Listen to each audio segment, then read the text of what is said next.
Okay. John, could you start the live stream, please?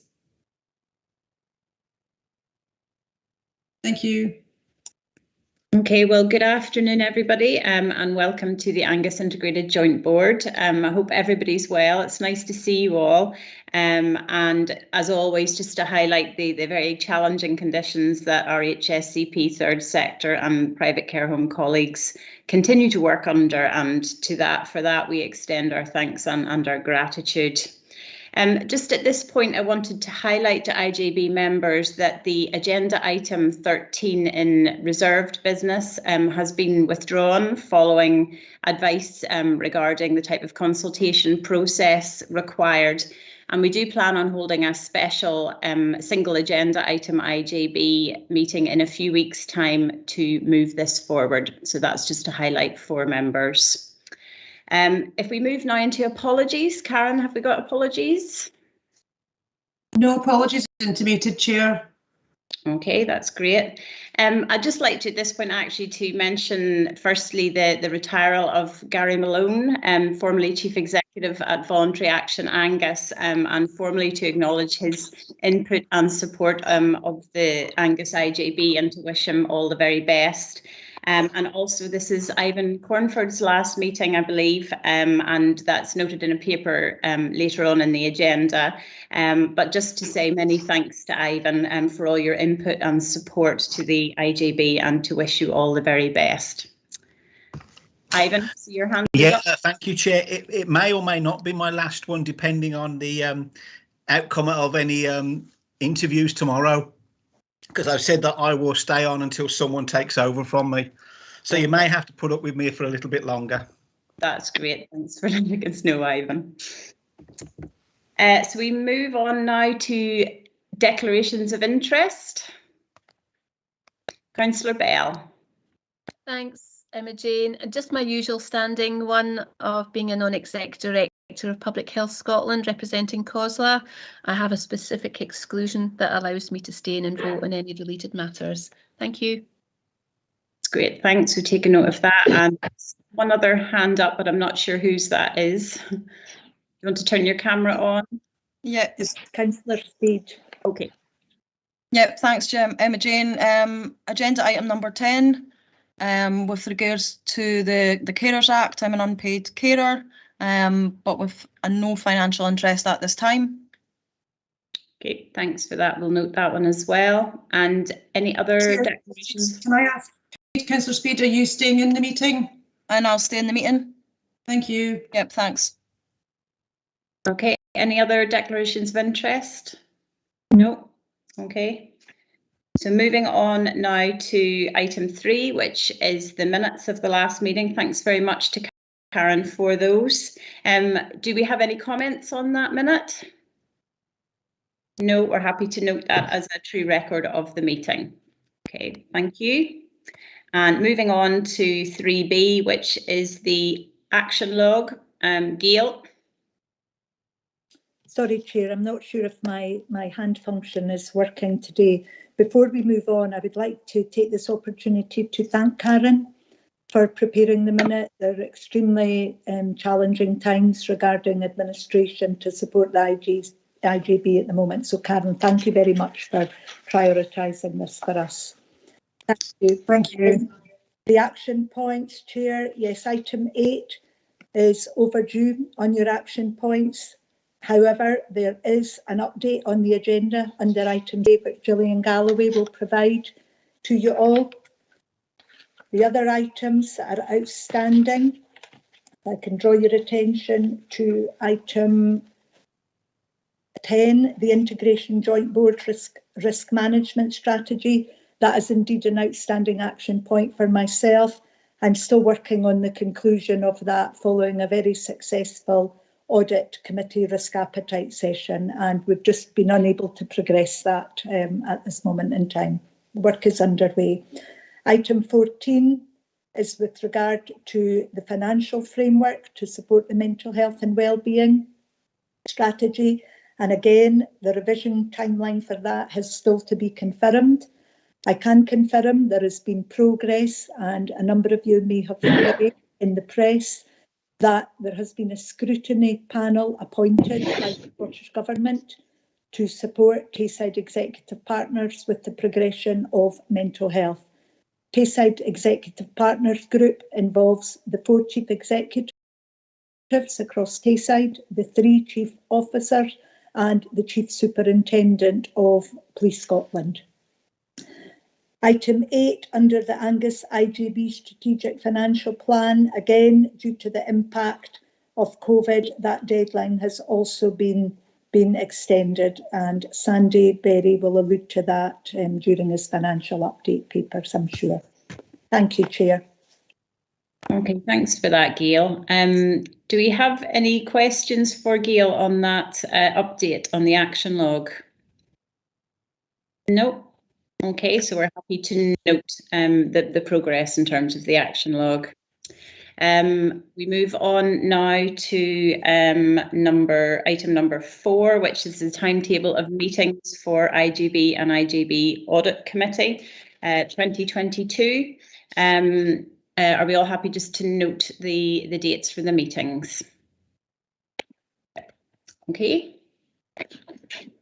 So we move on now to item 5, which is a paper on appointments. You'll have all read the paper, and Ivan, thanks for that update for the start in terms of this may not be, but you will note that Ivan has intimated his resignation as a non-voting member of the IJB, and that NHS Tayside have advised that they intend to confirm the following appointments at their meeting tomorrow, which is Dr. Richard Humble, Sarah Dickey and Dr. Elaine Henry. Also regarding the reappointment of Chris Boyle and Barbara Tucker, Andrew Jack, Peter Burke and Dr. Alison Clement. We're also being asked to review and reselect and reapprove the membership of the Audit Committee, and that membership is included within the paper. And finally, to appoint an additional member of the IJB to the Audit Committee. Do we have any comments or questions on that? I don't know, Sandy, in terms of that last point with regard to making another appointment, or maybe Councillor Bell, one of you maybe wants to come in on that. Well, I was hoping that we could perhaps cover that off today, and I would maybe like to either seek volunteers for that or directly ask an individual to take that on, whatever you think is most appropriate. Has anybody put their name forward for it? Well, I am aware that there is an individual who might be interested in it, so perhaps speak now and stick your hand up. I see a hand has appeared on the side. I don't know whose it is, though. It's me, Chair, Peter Davison. I don't know if I'm that individual that Councillor Bell was referring to, but if not, I'd be happy to nominate myself to okay, join. Well, no, you weren't, Peter. So it might be helpful if the other person might comment or reveal themselves. Yeah, hi there, Councillor Bell, Imogen. Yeah, it was myself. However, I'm more than happy for Peter to take up that place. If there's a desire to join, Councillor Speed, I'm more than happy to let you. And but if another vacancy arises and we're short, then I'm happy to step in. Yeah. No, So on you go, Peter. Our vessel, this are we? So on you go, Peter. I'm more than happy for you to. You're so kind. Thank you, Councillor Speed. No problem. Thank you. So well, just to confirm, that's Peter, was it? Okay. So, Gail, do you had your hand up there?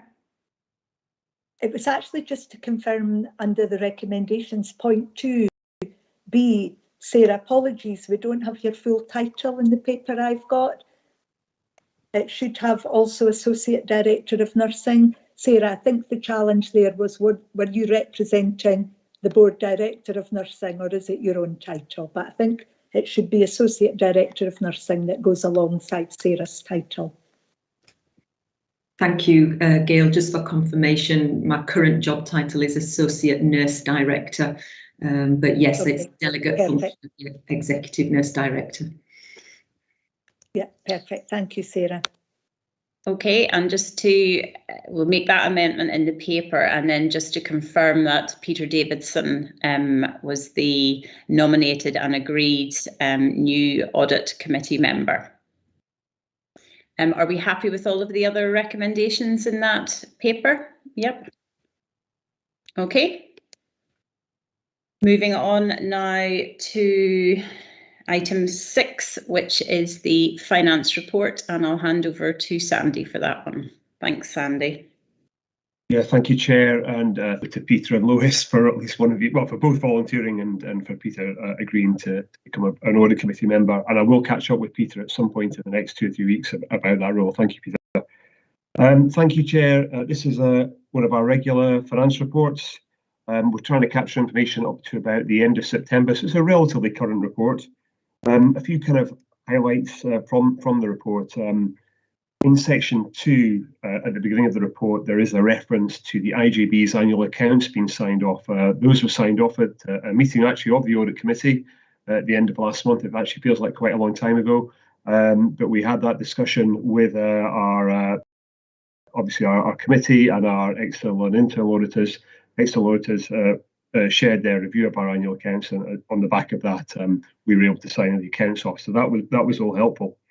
In terms of the routine finance items, you can see in the summary sections, again in section 2, we are currently reporting forecasting an underspend within the IJB. That's for a number, some of them COVID related, some to do with issues associated with recruitment, some to do with things that have happened in previous years. There is a lot of COVID funding available, various things we need to do. So that is not an inhibitor. There's a section 3.11 of the report a bit further on that sets out the kind of costs that we're incurring in our overall COVID response. A lot of them are themes that emerged in the last financial year. One or two of them are developing as we go through the overall response. But as I say, the funding has been provided by the Scottish Government to help us deal with that, certainly for all eventualities that might happen in this particular year. Section 3.1.2, which again a wee bit further on in the report, I think it's about page 28 of the papers, includes a table setting out where we are with our financial planning interventions. This is the item that Gail alluded to in the action points. We are looking at how we kind of oversee that whole part of our activity, but we just haven't quite got around to developing a better system for this yet. We regularly include an update on that. This is not that different to what you saw at the last meeting, but what we can see is while some things are progressing, other things are clearly not progressing at the pace we might have expected if COVID hadn't happened. So there is a significant risk for the IJB. The risk is not so much in terms of timing, it's more that we can ensure these things do eventually happen at some point in the relatively near future. Section 3.12, the same section, also includes at the start of page 30 a section called Financial Planning Update. This reflects the relatively recent announcement by the Scottish Government in October about with the government providing additional funding for the health and social care system overall. Full details are still emerging, but it is definitely helpful news. It's covering a range of topics. We don't know if Angus will get a proportionate share of funding for each of these things. It might not be the case because there might be varying needs across Scotland. But there are certainly some, as I say, good news in here. Helpful increases due at the start of December to the hourly pay rate for directly staff involved in delivering direct care in adult social care, which is helpful and hopefully will help the overall recruitment situation or recruitment and retention situation. But also funding to support overall care at home capacity, and we will obviously be looking at that.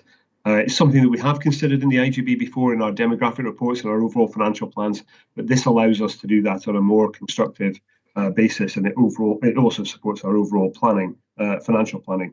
There is a recommendation that you can see in the papers, Chair, that reflects that particular item so that we can progress that overall issue as quickly as we can when we get Scottish Government clarity. Further on in the report, in one of the appendices, we've got a risk section. There are 2 or 3 out when you read those.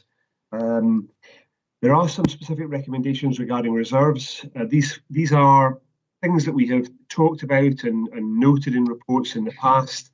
There's a proposal regarding the development and the creation of a regional mental health reserve to help that regional plan that's already been alluded to in terms of responses to mental health. And there's also a proposal to return some of our historic reserves to our partners. This is something that the IJB has done before. We did it a couple of years ago. It reflects, to some extent, the overall picture for our reserves. We have a reasonable contingency reserve. We've got COVID reserves. I've just mentioned them. We obviously work completely in tandem with our partners, Angus Council and HST, all the time.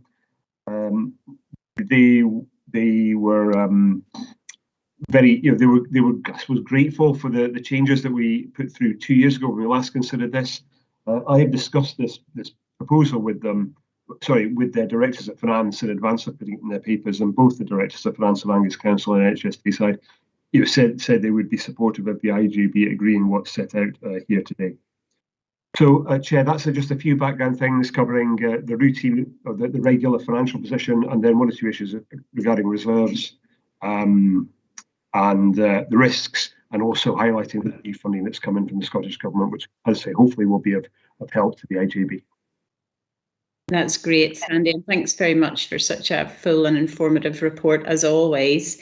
I think one of the things that I took from the report was on the table with regard to planned interventions. I know you've noted that it's been a challenging year, but actually the bottom line reads that you're forecasting 77% of recurring and non-recurring target, which I think is a really good position, actually.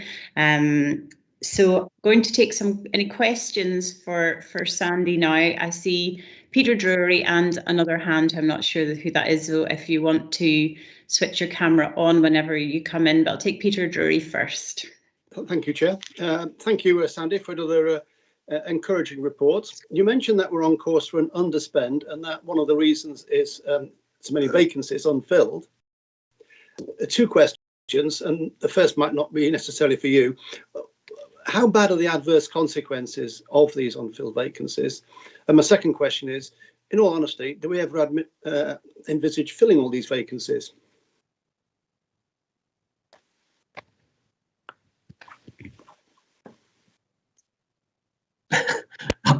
Thanks, Peter. I will certainly let maybe George and Jill respond to the first question in a second about the impact of that. In terms of will we ever fill them? There are kind of difficulties at the moment in filling a number of types of roles. So it's hard for me to be clear, will we ever fill them? I think that's certainly the plan and that's the aspiration.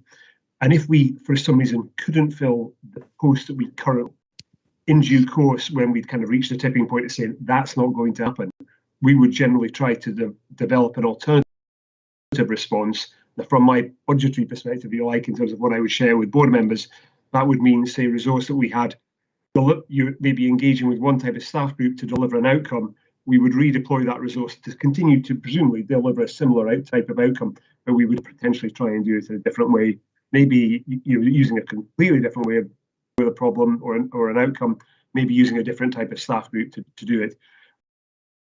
But in terms of, so I think the budgetary arrangements would move around to continue to try and deliver our agreed outcomes as part of the overall plans.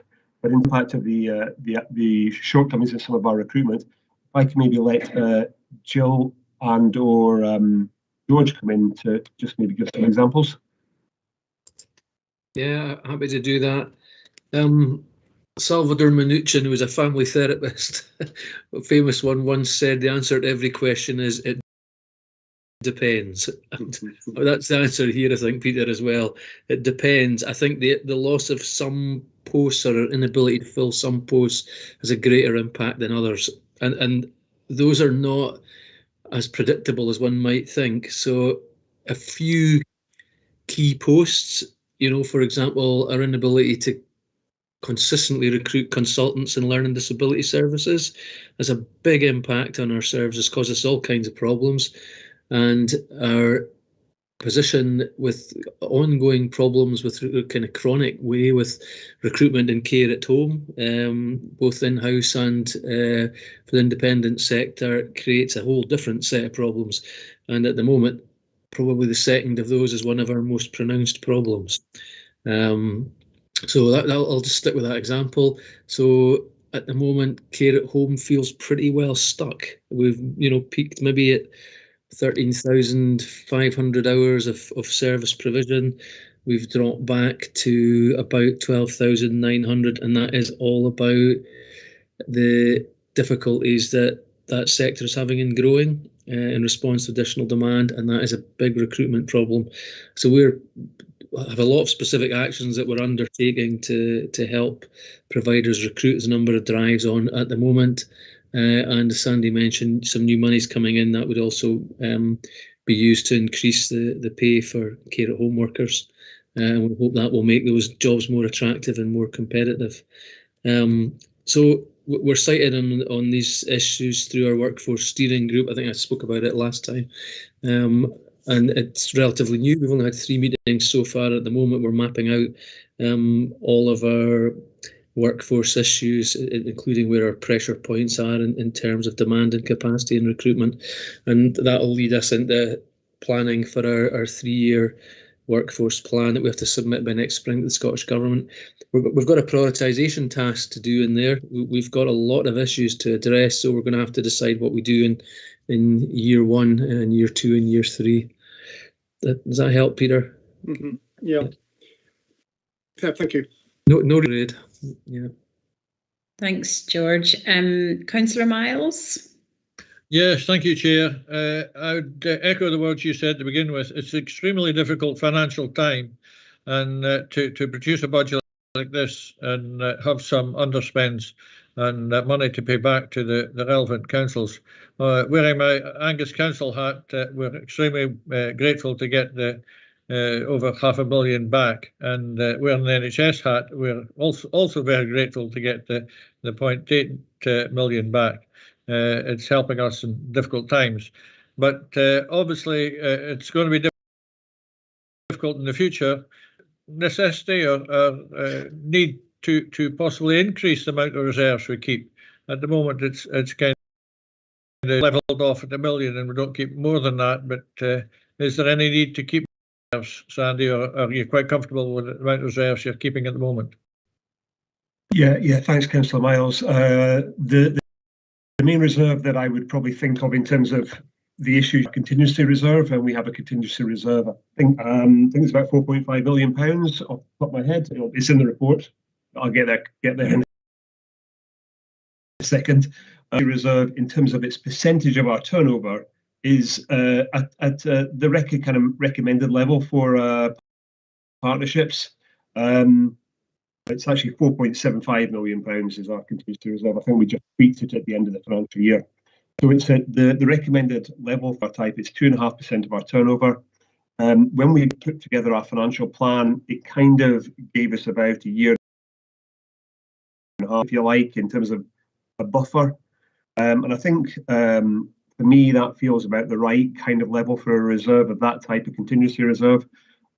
Our job as an IGB is to deliver the right kind of services within the recurring funding available. So to some extent, we've always got to be working to living within our recurring means, and the reserves are only ever kind of a time limited elastoplast to get us to somewhere. So I think it's probably a reasonable level of reserves that we have right now, Councillor Miles, because our job is eventually getting back towards delivering, let's say, on recurring budget. We couldn't afford to be too reliant on reserves for a short period of time, because that would effectively suggest we've got a really significant problem creeping in on a long-term basis. So we're always trying to head towards living on a recurring basis. So I think, therefore, our level of reserves is probably appropriate and hopefully so. Well, thank you for that, and very much echo that sentiment. I think more people should be living within their means on overspends and bailouts at times. So, well done indeed. Thank you. And Councillor Speed. Yep, thanks, Emma Jane. A couple of questions, just seeking some clarity There's no, or unless I haven't come across it, there is no information or data with regards to occupational therapy services, no financial monitoring or projections.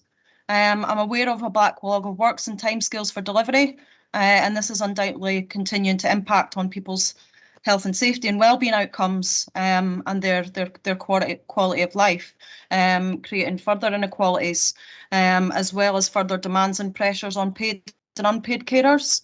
I wondered if Sandy could answer that, as well as kind of welcoming the additional Scottish Government funding, and just a little bit of clarity around, you know, what will be doing to, so what will be done to support the workforce, and to fill those gaps with that money.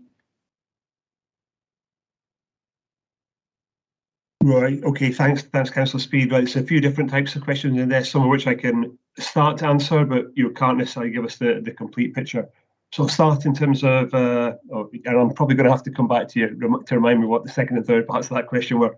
With regards to occupational therapy, we do have a line in the finance report that talks about the financial position of occupational therapy. That's the whole service, all the staffing and other things that go within that service. It's in appendix 1, but I don't think that's really probably what you were asking. You were probably thinking about what about things like the equipment provision and the adaptations provision. I think there has been a bit of a build up with that. We've certainly, George might recall the details. I'm not sure if there's anybody else around who's in attendance who might know some of the more of the details.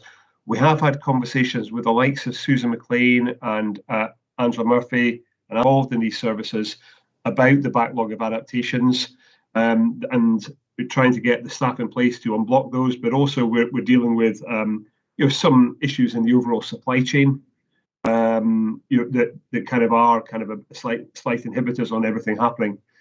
So I say we have had conversations with them. My recollection is it wasn't really a funding issue that was stopping that. It was one or two practical issues. Again, I'm not sure if anybody else on the in attendance could maybe just provide a wee bit more update on that. Is that possible? Sandy, that's a pretty good summary. I think you've given of the issues. There are blockages in the system, and as you say, some of that's Brexit related, I suspect. Some of it's lorry driver availability and supply. There's issues around recruitment and vacancies and challenges. I could have added that group OTs to Peter's earlier question. There are certainly challenges around there in recruitment. We're working on all of those things. It does mean that our waiting list is bigger than it usually is, and that waiting times to get uptake are greater as well. I mean, none of those issues are entirely within our control. But as Sandy says, we are committed to putting more resource in there. That the blockage is not financial at our end, if you like. We're happy to support increased provision in there. Getting the people is different. And just a follow-up question, if that's okay, Emma Jane, just with regards to whether then we're on a kind of par, if we're similar to other local authority areas. I would imagine then they will also be experiencing the same challenges and still the same backlog and time delays? Same issues, I would imagine, across Scotland and certainly in our neighbouring authorities, Lois. Yeah. Okay, thank you. Yeah. Okay, Chair, I'll just come in and pick up another of Councillor Speed's points. So Councillor Speed, in terms of the new funding, you asked, will some of that funding be applied to support staffing, to support staff? I think some of the money is definitely associated with pay levels for adult people delivering direct care and adult social care, with the basic rate of pay going from £9.50 up to just over £10, about a 5% increase. So that is a good news story, and it's certainly in terms of, I mentioned before, retention and recruitment of staff. Hopefully that will make that just that bit more attractive in terms of both retention and recruitment. I haven't gone into it in detail because probably when I wrote this report, information was just emerging.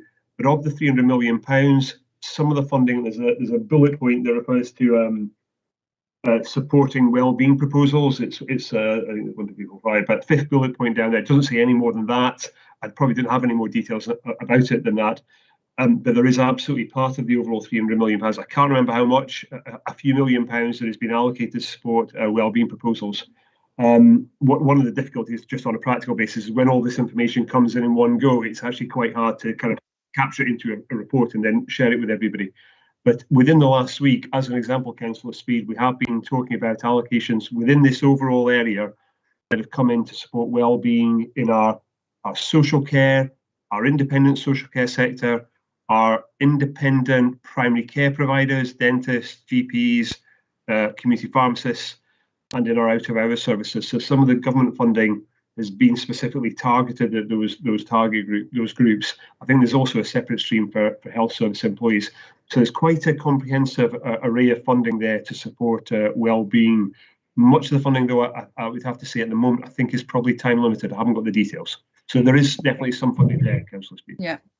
I certainly welcome the increase in hourly rate for social care staff, and that support that can be given to promote positive health and well-being. I just wondered if any of the monies would be used to kind of do like a recruitment drive or campaign in Angus. I know that Scottish Government do their national ones, but is that something that Angus would be looking to do to attract people into health and social care in Angus?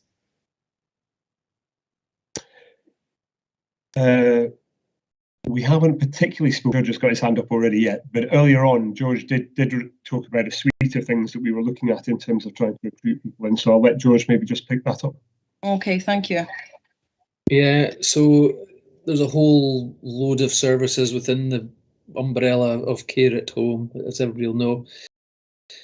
But we are actively involved in recruitment events for care at home staff. Pauline Reid's been very heavily involved in that. Ivan will be cited on some of that work as well. So, we've got events in schools. We've actually attended, not me personally, but staff have attended recruitment events that are being held by individual providers or groups of providers. So, yeah, we are supporting that work. Okay. Yeah, good stuff. Thank you. Thanks, Emma-Jane. Okay, thanks. Councillor Bell? Thank you, Emma-Jane. I think my question links in quite nicely to the last point about well-being and recruitment and retention. I get there seems to be quite a concerted campaign, particularly online, to undermine, for example, our GPs who are feeling quite demoralised. Is the feedback I can pick up nationally, not just locally. And I just wondered if we're aware of any particular areas, any particular health centres or practices where retention to come up. I'm not asking anyone to name any of those at the moment, but I understand why people might be a bit exasperated when they're being singled out for quite a high degree of space when they really are working as hard as they can. And I see repeated demands for open up and do more face-to-face. And I just wonder, where our primary care colleagues are on that at the moment in terms of coping with that pressure. Thanks. Okay, thanks. I know, Alison, you had your hand up previously, so you maybe had a question, but you might want to come in and respond to Councillor Bell's point there. I'll respond to that question first. Yes, obviously it is quite demoralising, some of the coverage that's been in the press. I would say that we have always been open through the pandemic, and we are working with practices who have not fully opened their doors yet. We are working to try and ensure that we move to a position where we are as open as we can be, bearing in mind infection control and the restrictions of our premises at the moment. But GPs in Angus are very much open for business. We do collect information on the amount of healthcare contacts we have, and that's across Tayside, but we have Angus practices. It's around 50% of the population where we're monitoring telephone appointments, video appointments and face-to-face appointments. So we are looking at monitoring the data and hoping to respond as needed.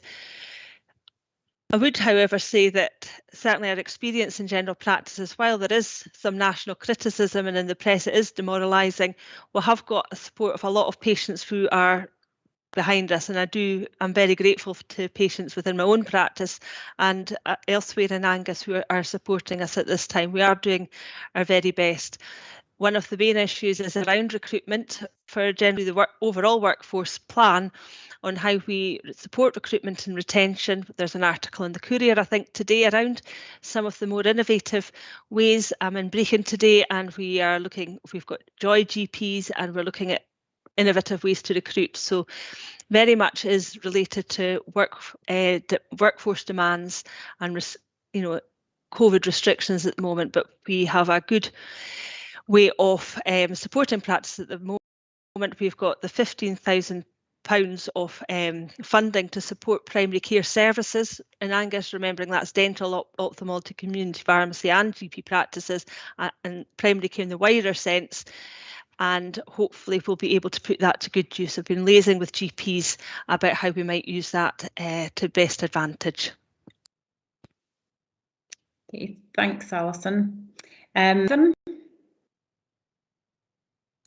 I just wanted to respond really to the talk of the funding for social care uplift of wages, and just to add a bit of context to that, so the IJB are aware that this sum of money only relates to a certain group of staff. It's not the whole social care workforce that is getting an uplift of money. There's a certain group of staff that are moving up to £10 too. This does not have any differential money for seniors, for deputies, or for managers. There is nothing for domestics, housekeepers, cooks, handy people, everyone else who works in care. There's no money for them in, say, a care home. And just to let you know the implications of that, you have 3 homes in Angus at the moment where on the 1st of December, a 17-year-old on their first day will get more funding for a 36-hour week than is allocated for the manager of said care home. That's the world we're living in. There will be a group of staff who will be completely demoralised by this wage increase. And it's just to let you know, that's the world that we're living in. It's not all great news. It's good news, but there's a lot of caveats and there's a lot of issues with it. Thanks for highlighting that, Ivan. That's very interesting. I hadn't been aware of that, certainly. Alison, I see your hands back up. Did you want to come in again? Yeah, I had a earlier question about workforce and whether we have vacant places that we can accommodate, or whether this is a real problem for us. And what I would say is that with the shift of balance of care into the community and restrictions in our available workforce, we're going to have to look differently across the whole system at how we best meet the needs of people if we're going to continue to work so hard in the community to look after people where they're best cared for. A big part of that is looking at one of our big risks around our strategic plan, which is the focus on prevention and early intervention. So acting earlier, preventing people getting to the stage that they're frail, or keeping them in good health for as long as possible, so the time of their life that they spend in frailty is minimised. That does involve us being quite brave about new roles. It might involve healthcare tasks which were formerly done, for example, by a nurse being carried out by another healthcare worker, and it's important to realise that will be really important, that we get all the governance around that and proceed if we're going to be able to look after people in the community, because there simply will not be the workforce quickly enough to do everything that we would like to do. And it's about working smart as a team. When we take the example of OTs and the backlog, when you're working as part of an enhanced community support team like we have in Angus, there may be other ways of supporting that person through other OTs, but also about prioritising, making sure that inequalities are addressed and that people who need the most care, or that need more quickly, are prioritised. So I think we're well set up to work as a whole system within our teams to manage the risk around these delays.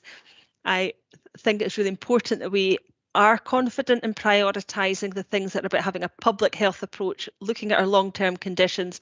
And that isn't just about what we do in general practice, it's about how we interface across the primary and secondary care interface, as well as working with Angus Alive around our leisure centres. So we've got a suite of actions that we're hoping to take through the strategic planning group, which will address this financial risk, hopefully. It will take time, because if you're working on prevention, it takes time for that to prevent the illness. It might be that we have to be quite brave about it, because we might have to accept risks where things are less concrete in the benefits. It's not about necessarily closing beds immediately by looking after people in the community. It's about preventing frailty, and that might be more difficult to quantify initially. And people have more than one condition, so it is difficult to separate into different disease areas.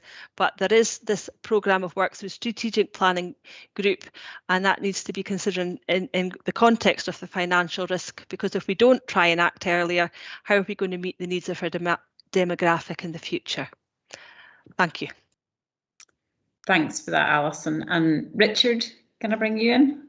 Yeah, hi. Echoing quite a lot of Alison's points. I mean, a lot of the vitriol against GPs and praxis was a lot was more down south. I mean, to be fair, the Scottish government have worked with the BMA and actually said to people, obviously, that a lot of the animosity in England hasn't been felt in Scotland. Everywhere's busy. First, most practices, unless they're very, very small and there's a physical reason why they can't have people inside, the doors are open. It's just people are not allowed to wander, and you've still got the distancing requirements, and you're only bringing people in that need to be in. So a lot of practices are triaging everyone first, and then obviously by phone, and it's not just a walk in to get an appointment.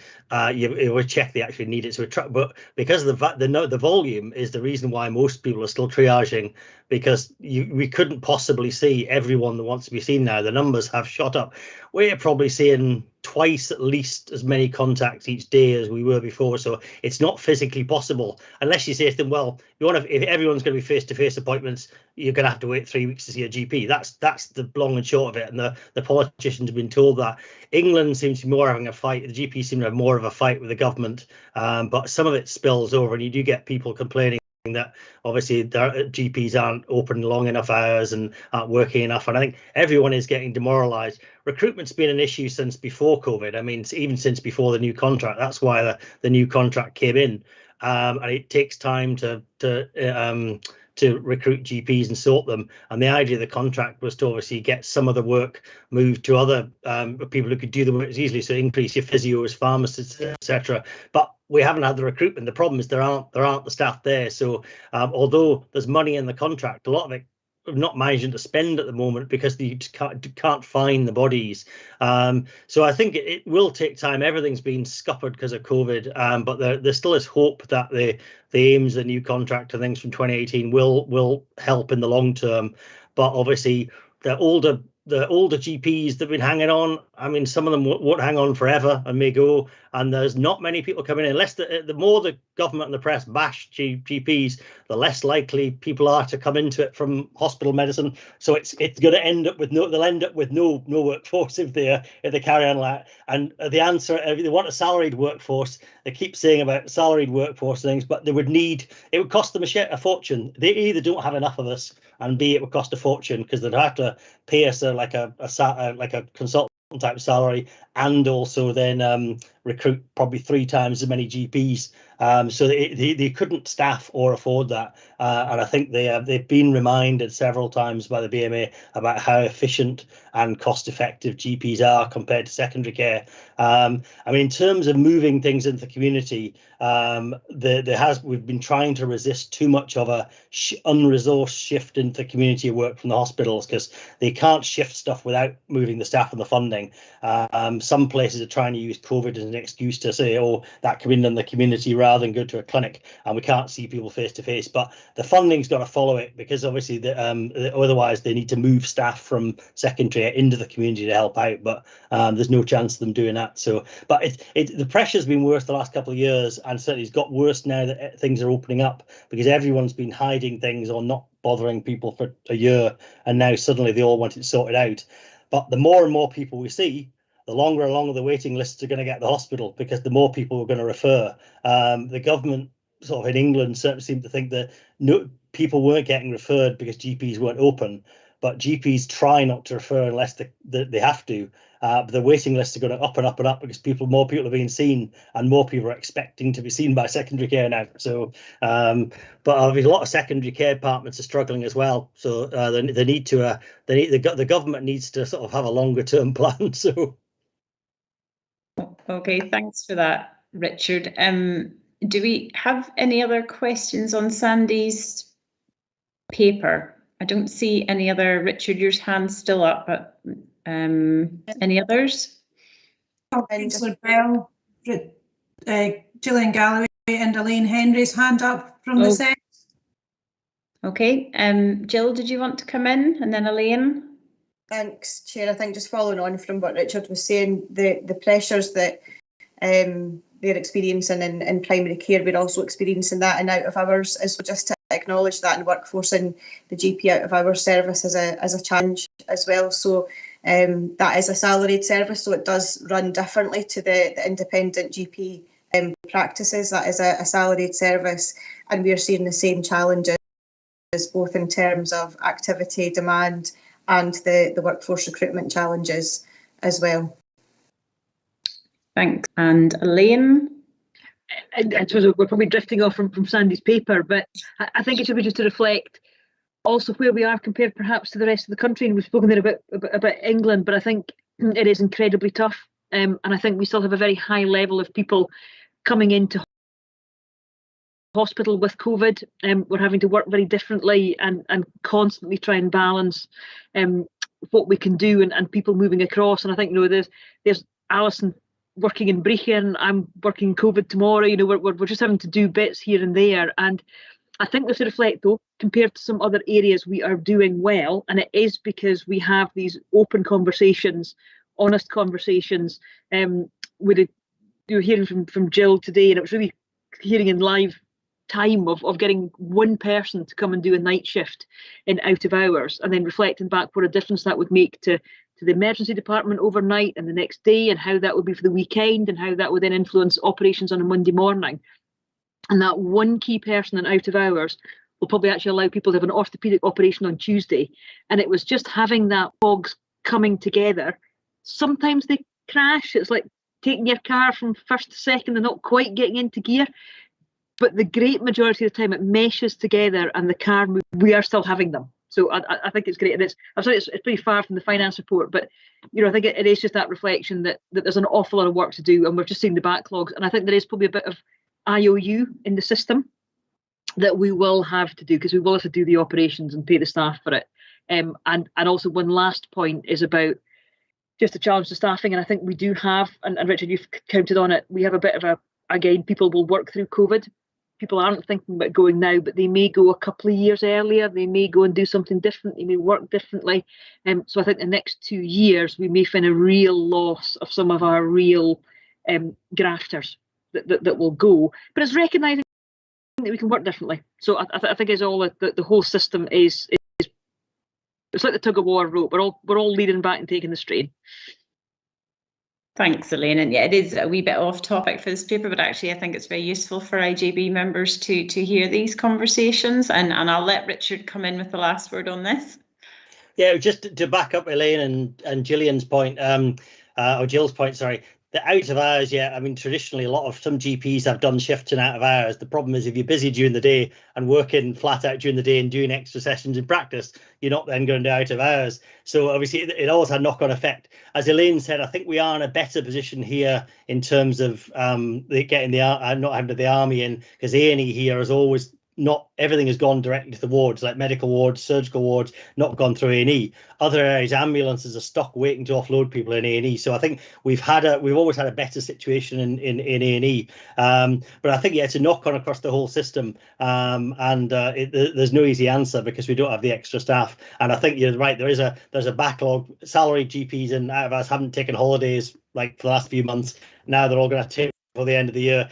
Secondary care staff will be the same, GPs the same, and obviously it's just there is a bit of an IOU in the system, and patients have felt the same as well. Things they've left now the field should be getting dealt with, so it's a double whammy effectively. But yeah, there's no easy answer. So okay, Thanks for that. Thanks very much for that, Elaine, Alison, and Richard. I think that's been helpful for us all to hear from you three. If we've got no further questions for Sandy, I don't see other hands up. You'll have all read the recommendation in the finance report. Are we all happy with those recommendations? Chair, sorry, Councillor Bell has her hand up, and I don't know if it's a legacy hand. Is it? I don't have my hands up. I've checked. It's not All up right. on the screen. It's just gone down from here. No, Okay. it's not been up. Sorry, I checked when you mentioned my name and I went, no, it's not up. But I know Peter had asked me for the link again. He'd lost his link, so I don't know if he's back, and Lois got kicked off. Oh. So I didn't know if you were aware of that. No, I wasn't aware. No, I've not touched my hand, honestly. Thanks very much. Yeah, I'm in. I've been in for quite a long time. I listened to all of Sandy's report, and I missed the first bit about I heard the bit about Peter joining the audit committee, but that's the last time. That's the first thing I heard. But I'm in and I'm alive. I'm awake. Thanks. Okay.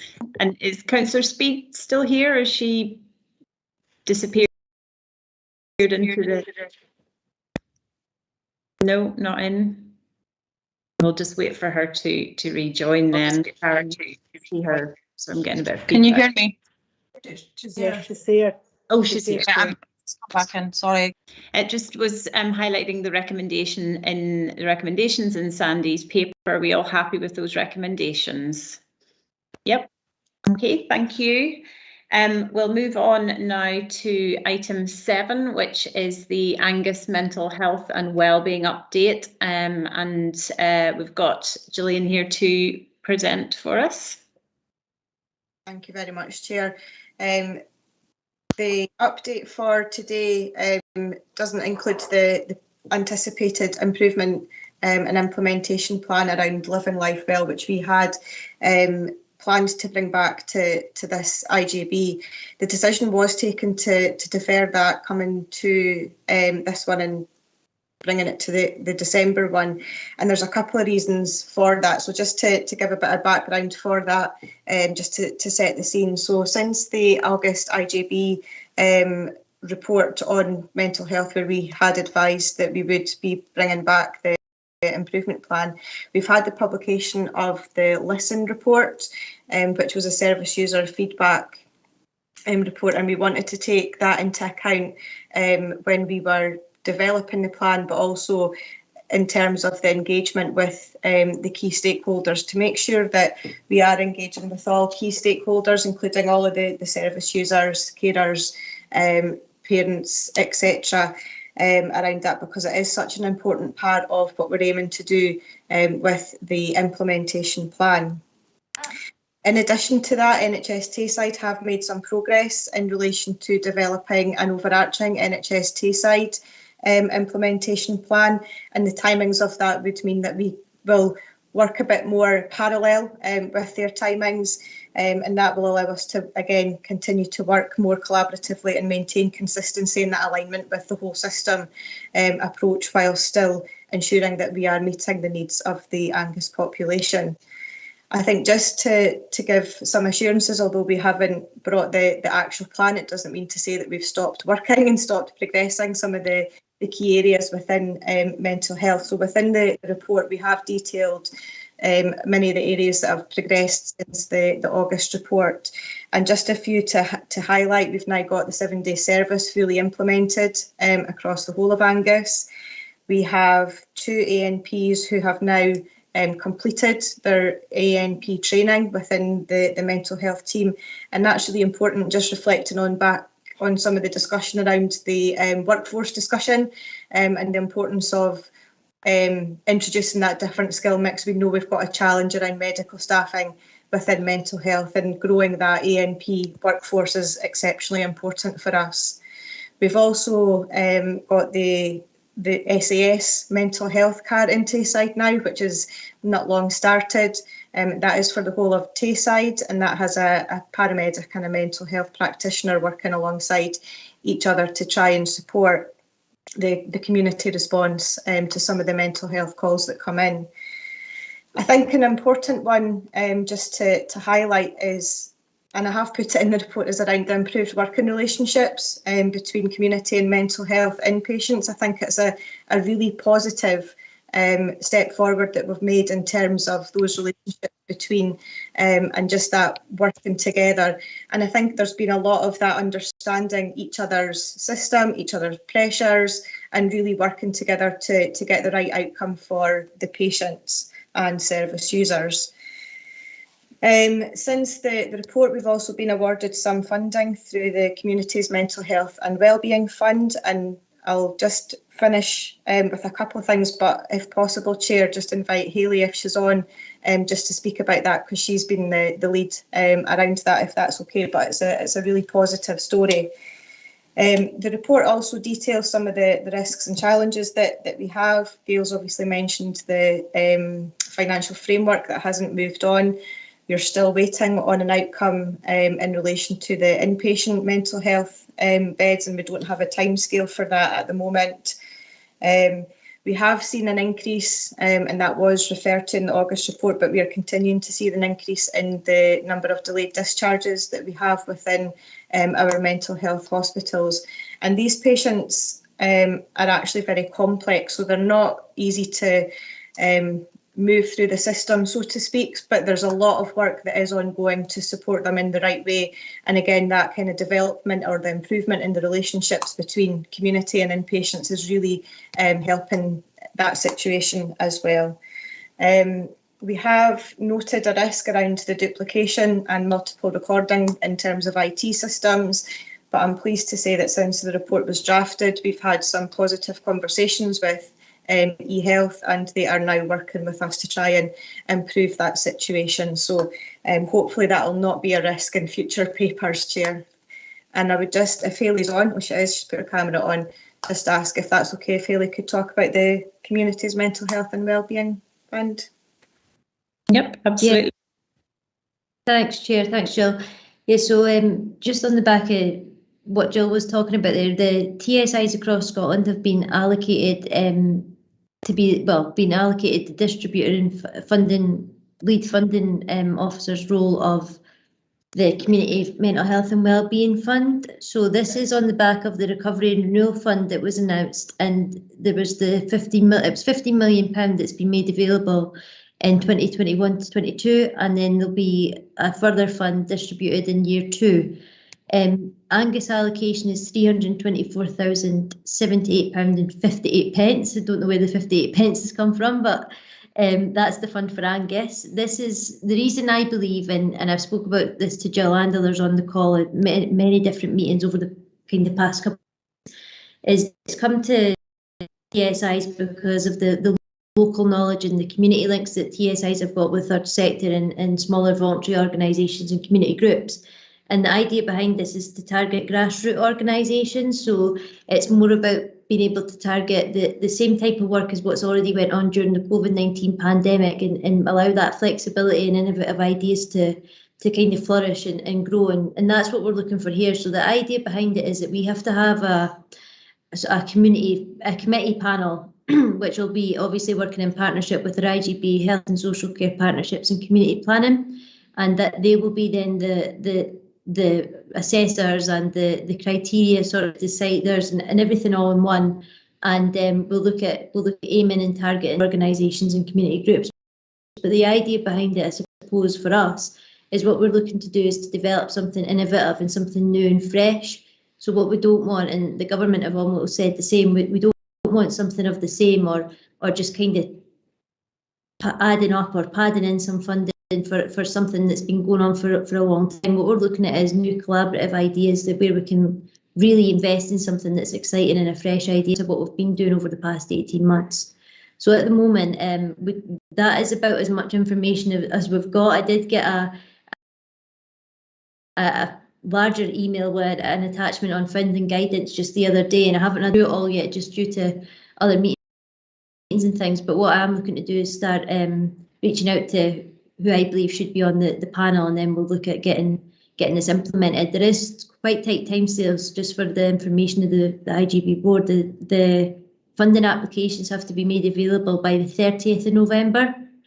So that means that we have to ensure that application applications are open by the 30th of November, and the TSIs have to have allocated the first tranche of funding by March 2022. Now, this was, we need to be really clear, this isn't about organisations having to have spent the money by 2022, but it does have to be away from the TSI by March 2022. So that does alleviate some pressures on third sector organisations, because when I initially read it, it sounded as though organisations had to spend it within that very short time scale. The background of it as well, furthermore, what we're looking at doing is in 2022, the next tranche of funding will be in, and what Scottish Government has said that if this is successful in year 1 and year 2, then it could potentially grow into a 5-year funding allocation for TSIs across Scotland. So fingers crossed, but obviously looking for support from the IGB to take this work forward, but very exciting opportunity for Angus. Absolutely. Thanks very much for that, Jill, and also Hayley. Very exciting opportunity, especially if it rolls out for 5 years. I think that's fantastic. We've got some hands up questions. Councillor Bell first. Thank you, Emma-Jane, and thank you, Gillian and Hayley, for that. And I concur that there's a lot to be excited about there. I've got a wee question around advanced nurse practitioners. It says in the paper that they're only within the service, and I'm not sure what that means exactly. And also, I'm really pleased to see the ambulance service pilot, and I'm sure the police will be pleased. I know the impact that some changes to mental health service have made on the police workload. And I just wondered if perhaps Jill was able to answer this question. I guess it's a concern rather than a question. You know, talking in the previous paper about the community custody unit, I guess my concern is that becomes a de facto mental health unit if the police see that is somewhere safe to take people who are in mental health crisis. And I just wondered if she could give me some comfort around the parameters around the development of that particular unit in the community justice service, because I would be quite concerned about that. But really pleased to see lots of good work going on for Angus, and delighted to see that Fiona Lees has been appointed chair of the oversight group. I think that'll be a really helpful appointment to see the development of really sound community-based mental health services, not just in Angus but across Tayside. So thank you so much for that. Thank you, Councillor Bell. I'll answer the question around the female custody unit first, if that's okay, and then if Sarah is on, she would probably be best placed to answer your question in relation to the ANPs from a nursing perspective.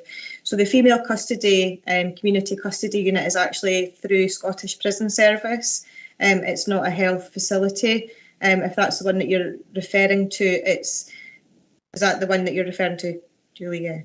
Yes, and I'm just wary about the potential for it being used out with the parameters it was created for. So in terms of the creation of that, it's a 16-bedded unit, and the placements for that, or the allocation of places for that, will be through Scottish Prison Service. My understanding when it was initially spoke about, there wouldn't be any remand or new prisoners, female prisoners, going to the community custody unit.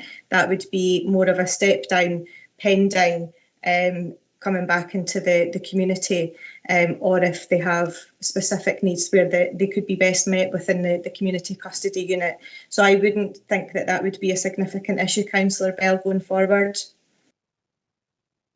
And if Sarah is on, it would be good if she could answer the question in relation to the ANPs. If not, I'm happy to answer. Sarah, are you there?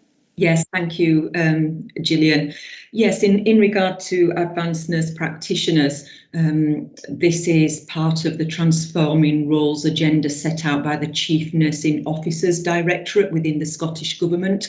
So this is a national priority across Scotland to ensure that there's clarity for advanced practice roles. So there's an agreed career framework, educationally supported through higher education institutes. So working independently for me means they have now completed all aspects of their advanced practice, such as clinical assessment, non-medical prescribing, connections with research and education agenda, which means they are an autonomous member of a wider multidisciplinary team. Independently doesn't mean it's a one woman or one man show. It just means that they're able to work without direct supervision. That's fine. I just wanted to, I'm aware of the AMP role and its progression, but the word independently did give me some concern, because obviously support for people in that environment is really important. Thank you, Sarah, and it's lovely to meet you. Yes, likewise.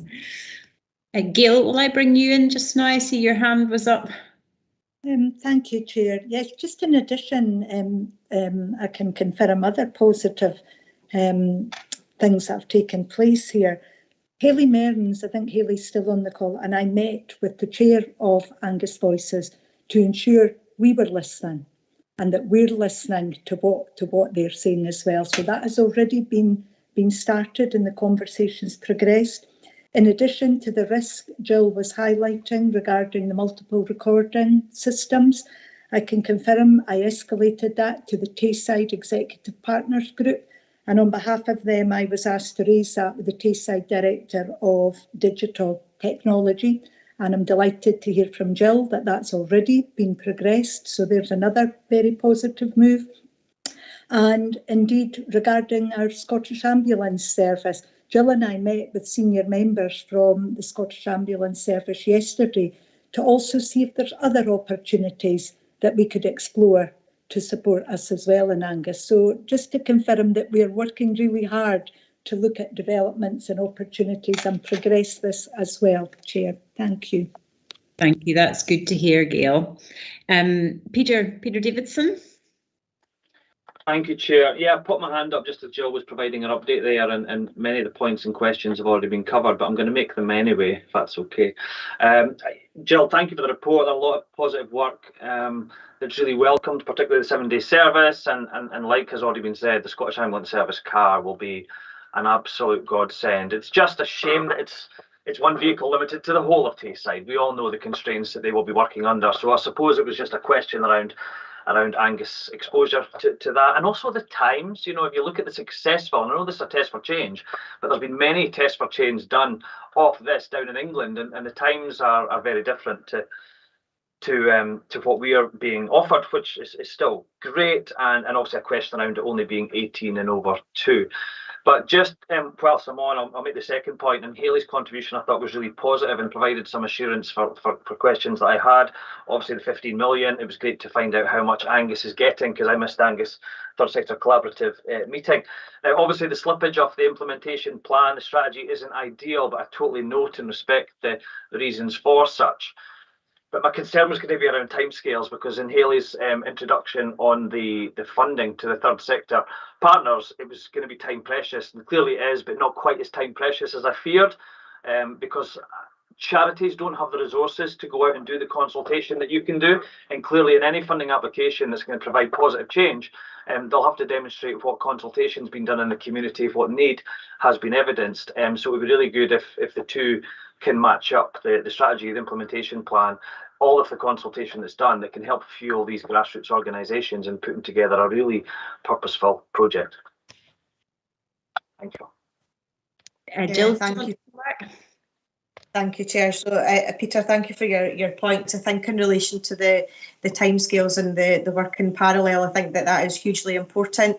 And we will work with Hayley. She's already on the case in terms of identifying members, and Hayley's an active participant of our adult Angus Mental Health and Wellbeing Network as well, amongst a number of other things that Hayley's involved in. So we do work quite closely on everything that we do, and Hayley is a key member in terms of the development of that plan, along with a number of other TSI organisations as well. In relation to the SAS car, Gail and I asked a similar question in relation to the geography, because the reality is the majority of that time is going to be spent in Dundee, at the moment. We know that. They have helpfully said that they're going to get us some data from the tests that have happened already in Scotland in relation to the mental health car. So we're hopefully going to get that data soon. And my understanding, Peter, is if that is a success and they will monitor, SAS are excellent at gathering data, we'll be able to really see the demand from an Angus perspective from Dundee and P&K, and we could take forward discussions around how do we actually address the demand in each of the partnership areas, because I agree having one car to cover the whole of Tayside is quite a significant challenge. And sorry, and is it because it's just a pilot and there is only one resource? Is that why it's 18 plus only? The moment, and again, the age breakdown is going to be included in some of the data.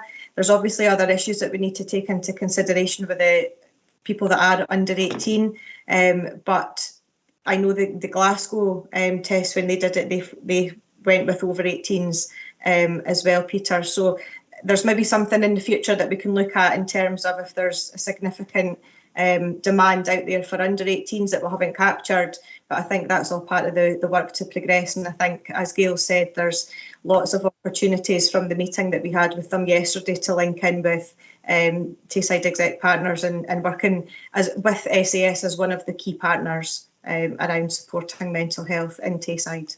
That's fantastic, thank you. I just hate the idea of somebody having to ascertain somebody's age prior to calling in help, but great, thank you. Okay, Catherine, your hand up a while. Thank you, Chair. It was just a very quick question, Gillian, for you around the Penumbra contract and the pathways there, and just building on Julie's point earlier about the activity undertaken by Police Scotland in this area. I wondered if there might be any plans for the next tranche of the next phase to discuss a referral pathway for Police Scotland colleagues. Thanks. Yes, there absolutely is, Catherine. So Police Scotland are involved in a lot of the work that we're doing around DBI. So yes, is the simple answer to that. Okay, and Councillor Speed. Yep, thanks, Emma Jane. Just a few questions. Firstly, just picking up on Gillian's introductions with regards to engagement. With regards to our current position and progress, what methods and platforms of engagement will take place in November? Will there be face-to-face opportunities, and how will we ensure that we do hear from those with lived experience? I guess, I'm asking what has been done to raise awareness and remove barriers to participation. My second point is with regards to the children's peer support workers. I was just looking for a little bit more information with regards to what has commenced, what has the uptake been and feedback so far, as well as what training and development opportunities has accompanied this work. And my final kind of ask is around what has been done to challenge stigma, and where is the evidence, because it would be good to be able to share this more widely. And I've taken that from a line that was in the report. Thanks for that, Councillor Speed. I think your point on engagement, we do have a paper later on in the agenda more widely on an update on engagement, but there might be some specific areas with regard to mental health that, Gillian, you might want to talk about for that one. Thank you, Chair. Councillor Speed, for the questions. I will ask Sally to come in around the engagement. I think we're just in the process of planning the engagement, Councillor Speed, and that will include a variety of different forms of engaging with people. And we've taken some of the learning from the PD and LD engagement as well as other pieces of engagement that we've done. So we will be doing everything that we can to remove those barriers and make sure that around mental health we're engaging with everybody that we need to. Obviously, the quality impact assessment is very much part of that and will inform what protected characteristics, etc., and how best to engage with the different population. So we will be doing everything that we can. Sally might want to come in because she's more involved in terms of developing the engagement plan. Sally? Yeah, thank you, Jill. Work in progress, but really just echo what Jill was saying there. We've got a lot of learning to take from previous ways in which we have engaged with people, and we will work very closely with Healthcare Improvement Scotland community engagement team as well, and we'll learn from the engagement activities that have taken place previously. So yeah, just give you assurance we are thinking about absolutely everything, but from previous learning as well, we can do whatever we can think we've done everything, but we can't make people come and talk to us, but we will certainly be able to provide assurance that we have done everything we can to engage with people. Okay, thanks, Sally. Thank you. And just linking that, Councillor Speed, if that's okay, in relation to the stigma question. So part of what we're aiming to do with the engagement events is we have to take that kind of leadership role in terms of getting rid of the stigma that's there. So for us being able to remove the barriers to engage with as many people as possible is absolutely part of that, because having had a background of working within prison healthcare, I'm well aware of the stigma that's there, and often unfair stigma. And it's going to take a huge cultural change in terms of how we interact and how we actually work with people as equal partners and what it is that we're trying to do. And that's really what we're aiming to do throughout all of the services within mental health, and indeed the wider services that we provide. So that will be part of that engagement approach, Councillor Speed, as well. In relation to the peer support workers, at the time of writing, we were literally just away to commence. It has been delayed ever so slightly in relation to a concern around consent. So if I can hold that question over, Councillor Speed, and then we can get back to you on that one. Okay, thanks, Gillian. Thank you. Okay, thanks everybody for your questions. I don't see any other hands up. Chair, No. we've got Andrew Jack's hand up, and Councillor Speed, is that a legacy hand? Oh, that's a legacy. Oh, sorry, I didn't see Andrew's hand. Andrew, Yeah, did you have a question? I've taken it down because it was getting sore holding it up. But my question is already been answered by, been put by Peter, so I don't need to ask the question anymore.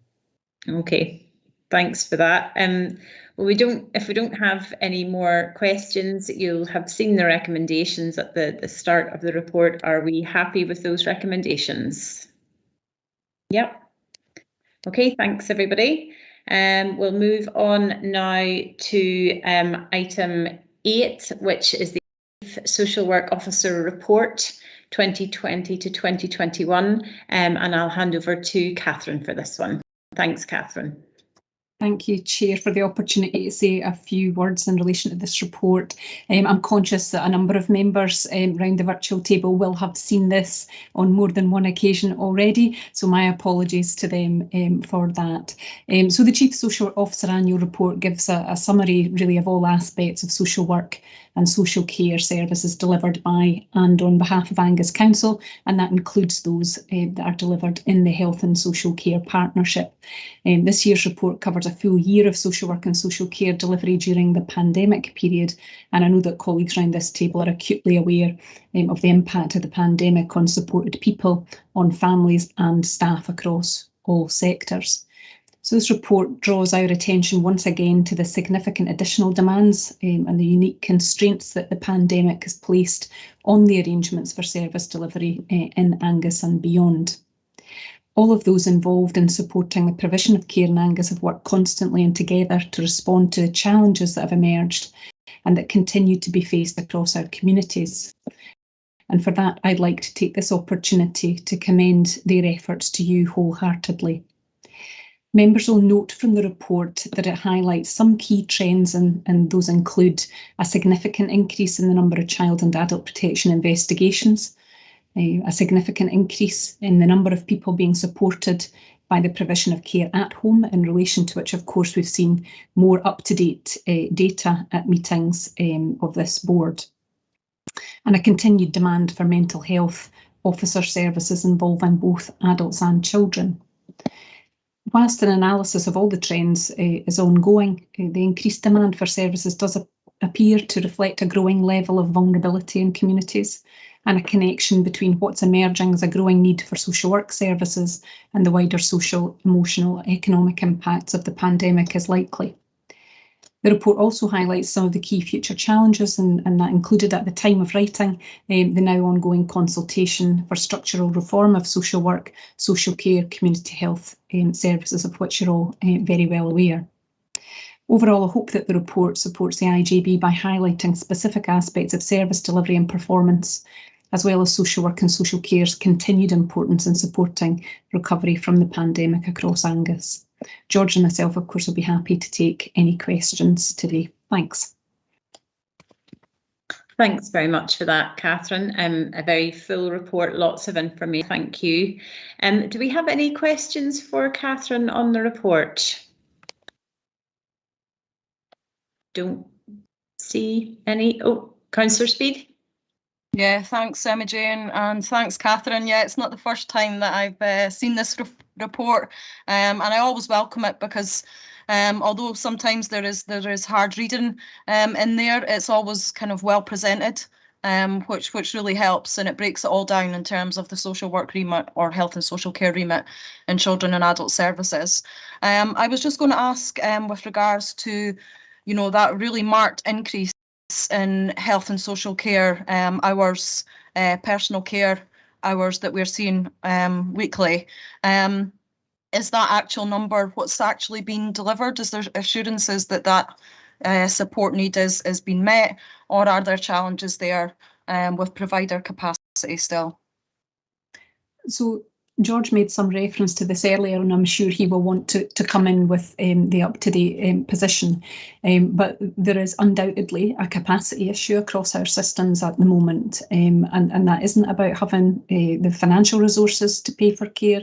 It's about, as George mentioned, the availability of suitable staffing resource within the sector, and that would be across all aspects of the sector, Councillor Speed. So there are challenges there, and I'm going to hand over to George, who I'm sure will want to come in and give you a little bit more on the operational current scenario. Thanks. Thank you. Thanks, Catherine. Yeah, so what we originally record is planned hours of delivery, and we are also able to measure the actual hours of delivery as well. The trouble with the Chief Social Work Officer's report is it's quite a while in gestation, and it is behind the time curve, if you like. I can give you the figures for this week. So we're delivering 12,793 hours this week, and we've got about 1,300 hours of pending time, if you like, need that we haven't been able to respond to or only partly responded to. So, for example, within that 1,300, there may be situations where somebody has been assessed as needing 4 care episodes a day, and we've only been able to apply 3 or 2, and family members are doing the other ones. So we do record both, Lois. Yeah. Okay. Yeah. It's really challenging just now, I've got to Yep. say. Yeah. Okay. That's Thanks for confirming. Thank you. And Councillor Bell. Thank you. And I'm one of the ones that's seen this report quite a few times.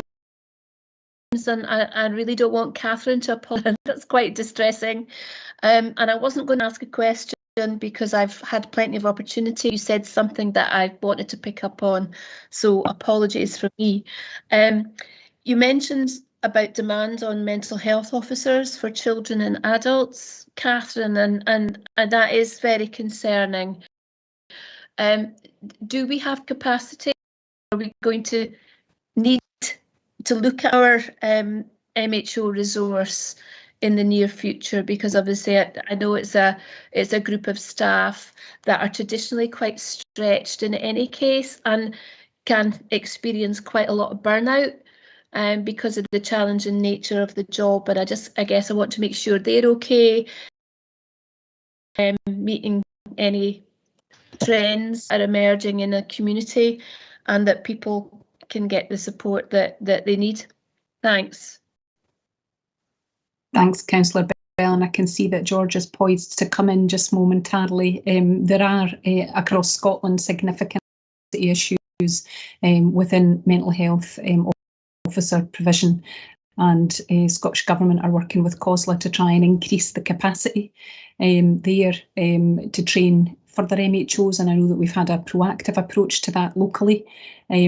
But there is a significant issue around the remuneration for MHOs, the recognition for the additional training and responsibility that they hold, not just in Angus, but more broadly than that, and also just in terms of career pathways more generally for social work professionals, and all of these aspects are part of the ongoing discussions at both a national and a local level. But I know that there's been considerable focus on this area, and I'm sure George will want to update you on that.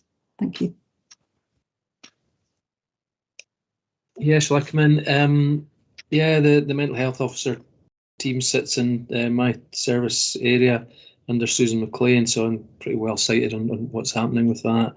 So the increase in demand, we think some of that is really a legacy. Is it recent enough to call it a legacy or not? I don't know.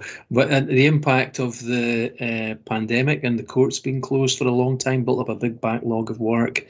There's been some changes in the practices of the courts. They're asking for more reviews, which means more reports and more pressures on the mental health officer team. And we're all pretty aware from the earlier item of the increased amount of, I guess, unwellness. I wouldn't necessarily always describe it as mental health, but emotional well-being as well. Just that kind of sense we have of how the community is post-pandemic, all of which is adding to their work and increasing the burden there, and we are really conscious it has significantly increased.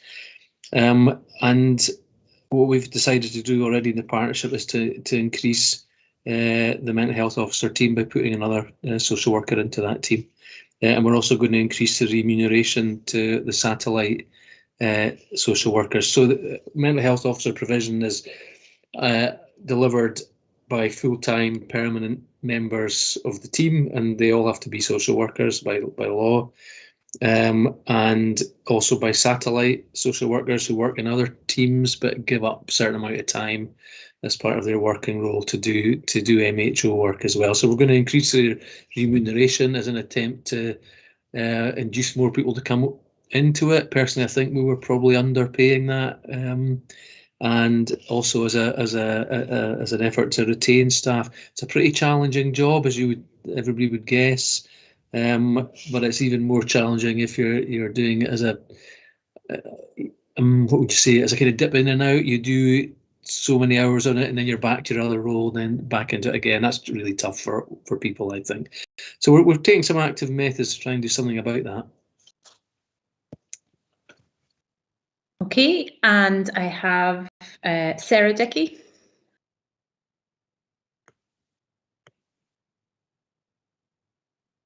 Sarah, did you have a question? No. Was I just imagining seeing that hand? Councillor Miles. Yes, thank you, Chair. And again, thank you, Catherine, for this report. It's like others, I've seen it a few times now, and every time I look at it, I pick up something else out of it. One of the things I did notice is the number of children on the Child Protection Register is reduced quite considerably from where it was in 2014, where it was about double the Scottish average. Now we're about half the Scottish average, so very good news on that. Is there anything in particular that's managed to result in these improved figures? This obviously is countered by the adults on the at-risk register, but just wonder if there's any good news we can pass on, or good procedures we can pass on to others. Thanks.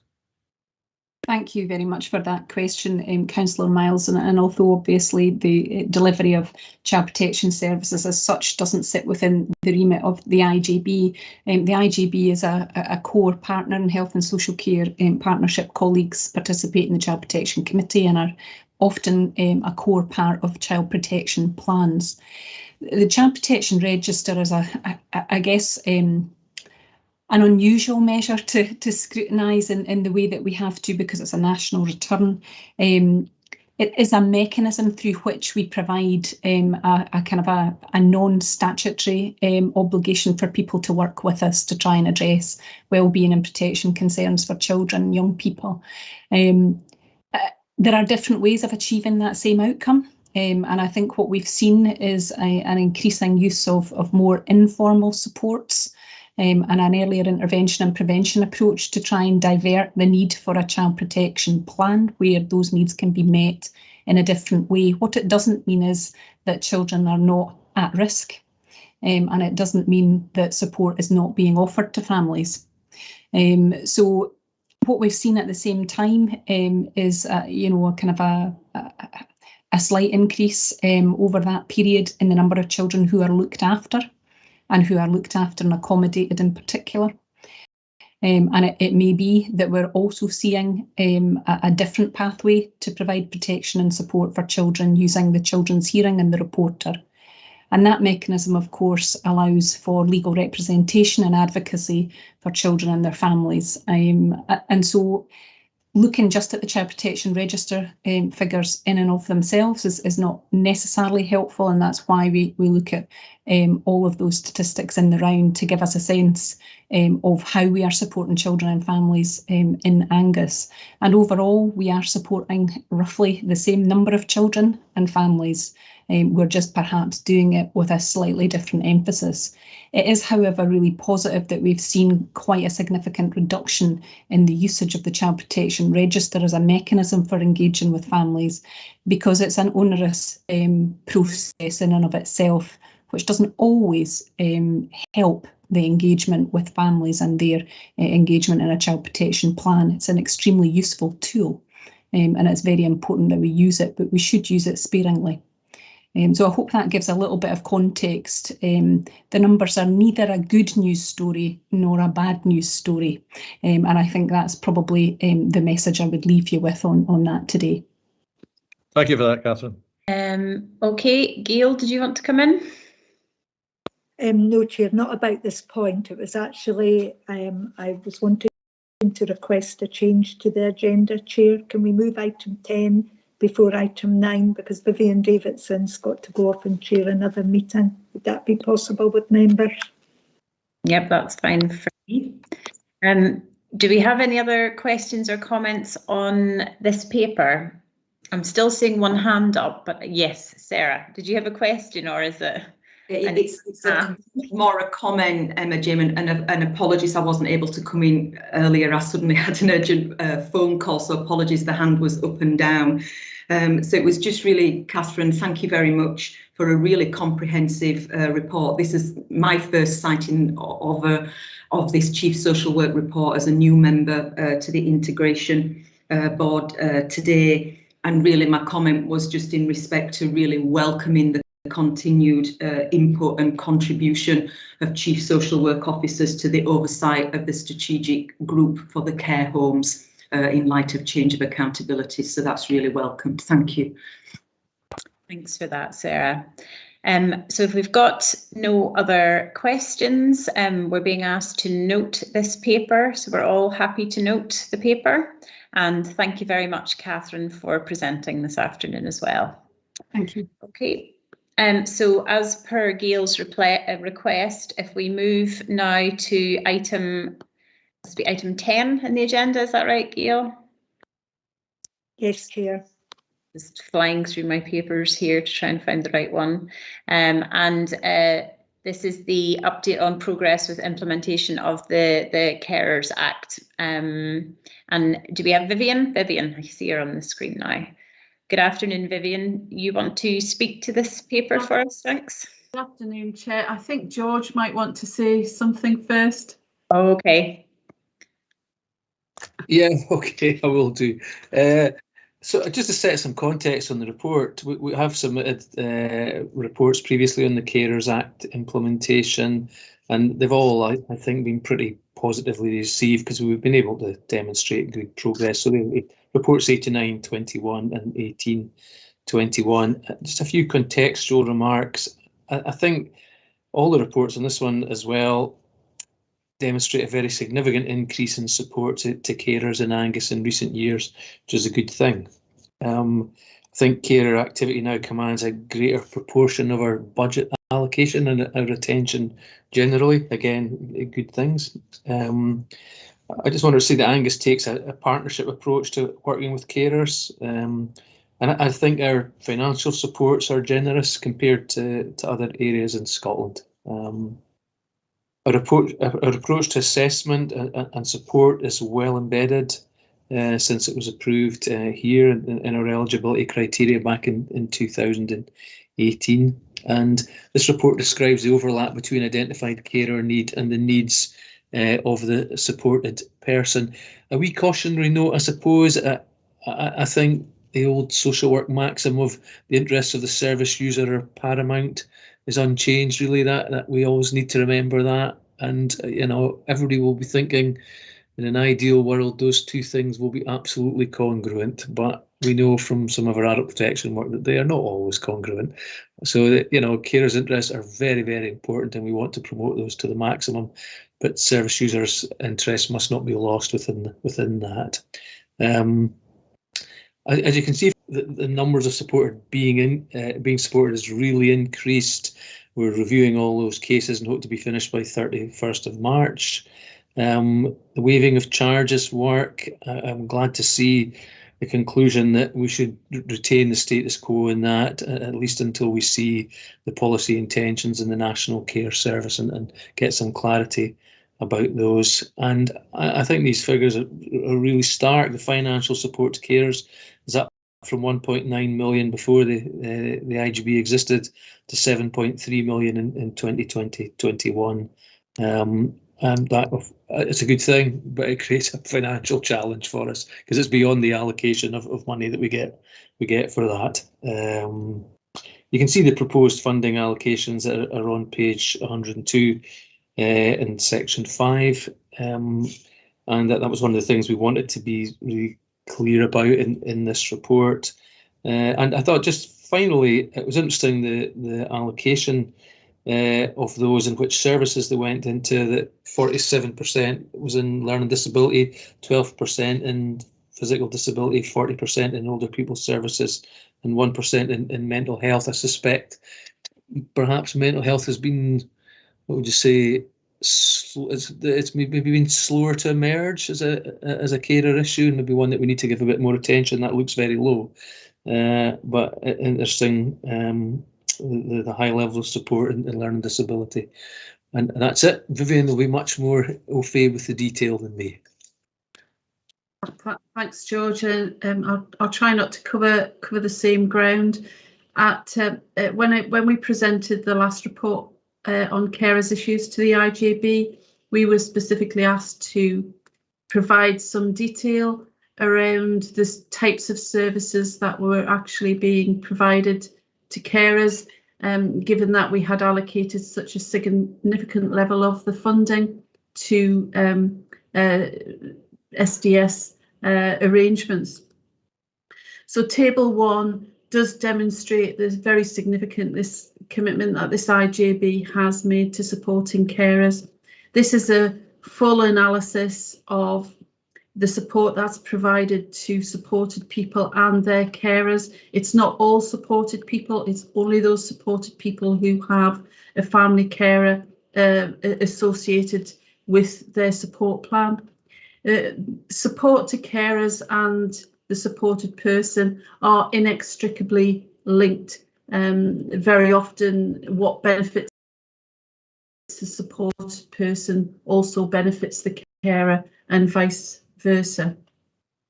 So yes, George is quite correct that the total value of support committed by this IJB has grown very significantly. It is much more than was made available from the Carers Act.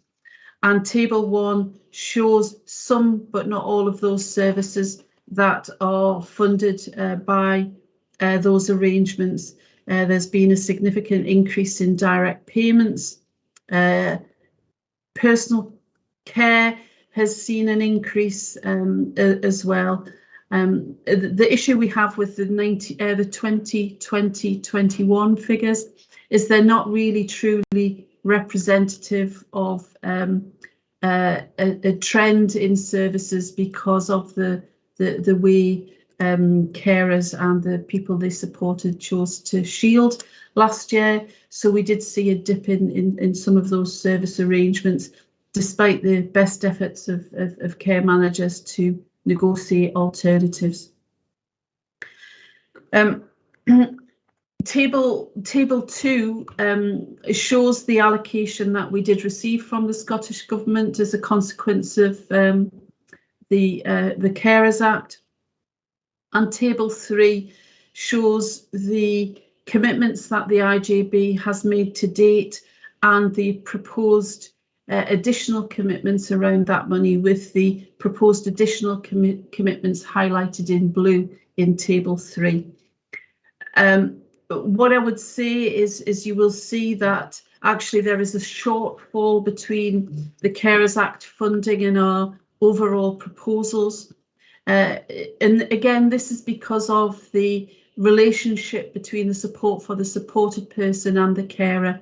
And this shortfall has already been accounted for in reports to the IJB on the demographic growth that needed to be applied to our care at home arrangements.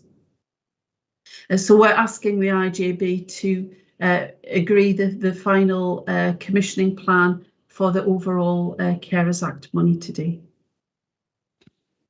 Okay, thanks very much to George and Vivian. We got a couple of hands up. Councillor Bell. Thank you, Emma Jane, and thank you, George and Vivian, for this. I'm pleased to see how we're progressing with this work, and I'm grateful that Vivian went along to meet the carers group at Kerry Connections.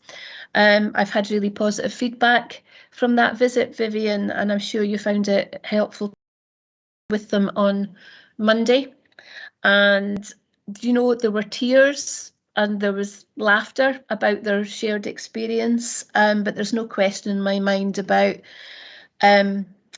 just unpaid carers are in terms of how we collectively look after people in our community, and just how vital that was as a the pandemic. So it's really important to see them being valued. So thank you for that. I guess I will let everyone know that there was an introductory meeting for a meeting centre in Forfar on Monday night that went exceedingly well. There's a lot of excitement around that. So it's absolutely fantastic, you know, for me sitting here as a councillor that represents Kirriemuir and Dean, to see the Kerry Connections meeting centre model get places across Angus. It's very exciting. So that's great, and that's been supported by the IJB with that additional money. But I just wanted to pick up on the point that George made, if that's okay, around the low uptake of carers within the mental health arena, and what might we be doing to explore that further and to address that proactively, because I can't imagine that there's nobody needing support. Thank you. Perhaps I can answer that, Councillor Bell. We've just undertaken a review of the application of the eligibility criteria, and what we have found as part of that review is that actually there are no adult carer support plans in mental health. So we have, as a strategic carers group, I've already taken action on that. And a member of my team and staff from the Carers Centre have met with the adult mental health teams from the North East and North West to progress some training and learning around carer arrangements, and we are expecting to do the same south of the localities. We will be picking that up more with the new Senior Planning Officer for Mental Health when they come into post, I think in the next couple of weeks, as a key issue. And I will be speaking with Jill and Terry Irvin about the the mental health improvement plan and how we can make sure that carers issues are embedded in that and taken forward. Fantastic, thank you, that's brilliant. And I should say, yes, I really do the opportunity of meeting with the carers at Curie Connections, and it was lovely to actually be able to speak to them all face to face for a change, and they gave me a lot of food for thought, and I tried to answer as best I could all their questions, and yes, it was a really good day. And just also for your information, the next meeting centre to come on track will be Arbroath, and there is the inaugural meeting will be taking place in the next couple of weeks. That's great. Thanks very much for that, Vivian. And Peter.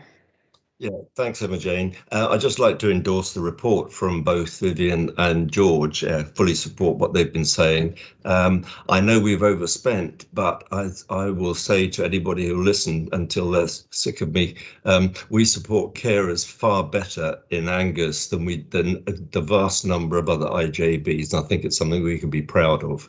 The second thing I wanted to point out was and reflect upon is the departure of Alison Miles, who's the Chief Exec of Angus Carers Centre. Alison has been a fundamental part of the implementation group and was a doer as well as a thinker. And she's going to be a hard act to follow, but no doubt we'll get by. But she's made a huge contribution so far to the implementation of the Act. That's great.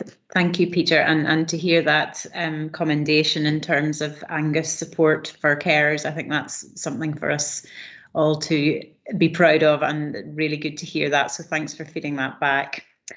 If we've got no further questions, if we just move to the recommendations, which are to note the content of the report and the progress made to date with the implementation of the Act, and also to agree the funding and commissioning intentions set out in the proposals and finance section. So are we all happy with those recommendations?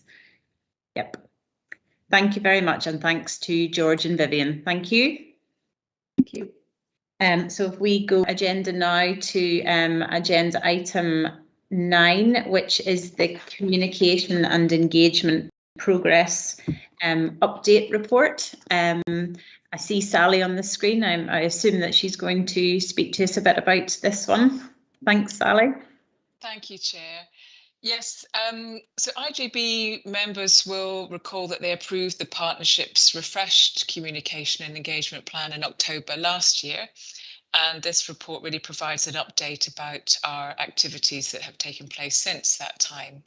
So I'd just like to acknowledge that we work really closely with the communication teams in NHS Tayside and Angus Council, and we're also really supported by Healthcare Improvement Scotland communication and engagement team, and all of whom are members of our communication and engagement group, which monitors the progress of the action plan. So Appendix 1 in this report provides an update about the progress that we've made with the action plan, and 10 of the 22 actions have been delivered, 10 are in progress or on target to deliver, 2 have been postponed, but that's as a result of the pandemic. In particular, I'd like to draw members' attention to the fact that we set targets in relation to number of followers for our Facebook page. We set a target of 20% by March 2022, and we've already increased this by 28%. And similarly, we set a target for number of followers on our website, and this has increased by 22%. So we're really pleased about that. And we hope in relation to the website that will increase even further, because we have updated or moved to a new server of our website, and this has improved operability, and work is ongoing to redesign the content. We're really proud to say that I take no part of this, my colleagues have done this, but we launched the new Angus Health and Social Care Partnership intranet site, and we've received some really positive progress, but this is work in progress, but really positive comments.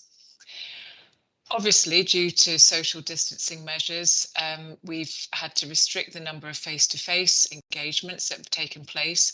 But nonetheless, in Appendix 2, you'll see the range of activities that have taken place, and we've engaged with service users and staff, and we've used their feedback to inform change. We continually work to improve the way in which we can engage with hard-to-reach groups, and members will recall a paper that was presented to the IJB last month in relation to the work done to support the learning disability and physical disability improvement plans, and where we did change the way in which, or improve the way in which we interacted with people. And members will also be interested to learn that we're currently undertaking some work with people who are homeless. We're also improving our approach when we're undertaking equality impact assessments, because we're aware that we could improve the way in which we do this. I'd particularly like to draw members' attention to the Trial of Care Opinion. This is a website that enables people to share their stories and to share their experiences of how they could perhaps have been better. NHS Tayside already has a licence, but unfortunately this only covers acute services, and we need a separate licence to undertake or enable users from health and social care to use this. But we managed to negotiate an opportunity to piggyback on the licence from NHS Tayside, and we're trialling it in 4 areas in Angus. We've got some really robust evaluation to take place, but so far we've collected 35 stories. That's 1 more since the report was published, and they have really been very positive stories. An example that was posted 2 days ago in relation to Arbroath MIU said this team were compassionate, caring, and a professional team, and a credit to Arbroath MIU. So a lot of the stories are similar to that. So within my next update, I'll be able to say whether we have decided to continue with Care Opinion for all the services involved in Angus Health and Social Care Partnership. So we've also listed a number of engagement activities planned for 21-22, and we've already heard from an earlier report about how we're going to engage with the mental health part of our agenda, and to support the implementation of the Living Life Well plan in Angus. So that's all I'll say just now, but I hope you find the information in the report reassuring about the work that we're doing. Thanks very much for that, Sally. And I think it's a very welcome report, and really quite incredible the amount of engagement work that has been able to take place, that you've managed to take place over this difficult last 18 months. So really well done on that, and it's great to see it all displayed here. I suppose my one question relates to that in a way, in terms of capacity within comms and engagement.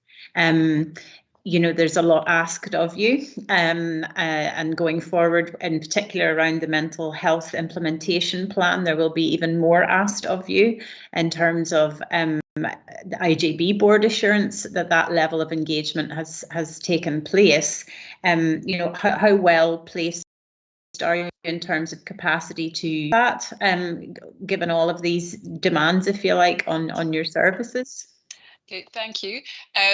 Well, we have actually undertaken a review of the Improvement and Development team, of which I am a member of the Improvement and Development team, and I'm delighted to say that we have secured some resource to have additional support within the team, and I very much intend that some of that support will be allocated to support me in my comms and engagement role, and increase that capacity.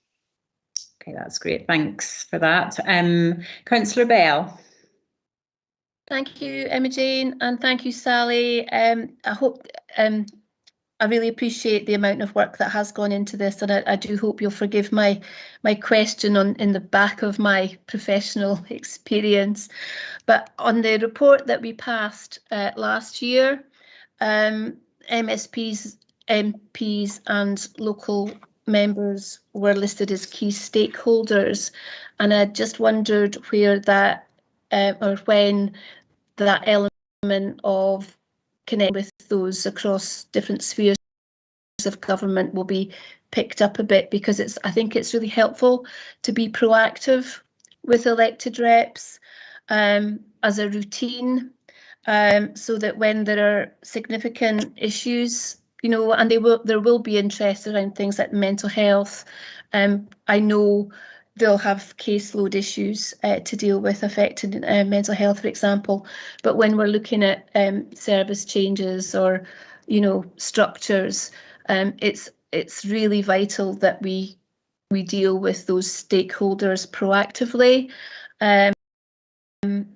so that they are aware of this and the amount of work that has been done. Engage with those particular stakeholders that you've covered in the paper.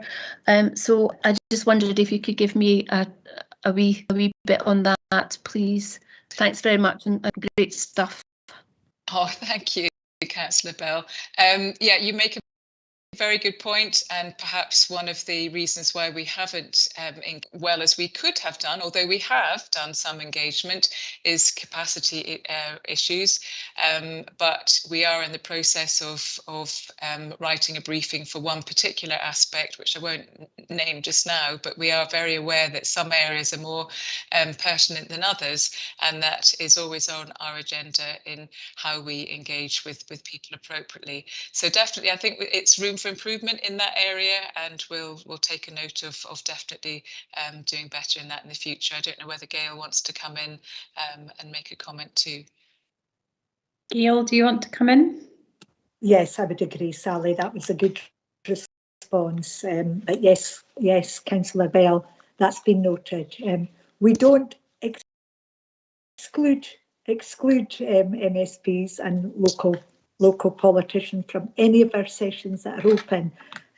However, yes, we're looking at how we can improve that to ensure that we cover all aspects. So thank you for noting that. Okay, and Peter Drury. Thank you very much, Jay. Yes, great report, and I was very encouraged by your comments too, Sally. My particular interest was in care opinion because, you know, in my other life, customer satisfaction is a key measure and a key driver of change. So I think this is as good as we can get in the NHS. And it's so much better than just receiving complaints because it's balanced. And I was pleased to hear that you think the balance is heavily weighted towards positive comments. I suppose my question is, what changes are being made as a result of all this feedback, if any, or is it too early to say? I think it's too early to say, Peter. We've only had 35 stories to date.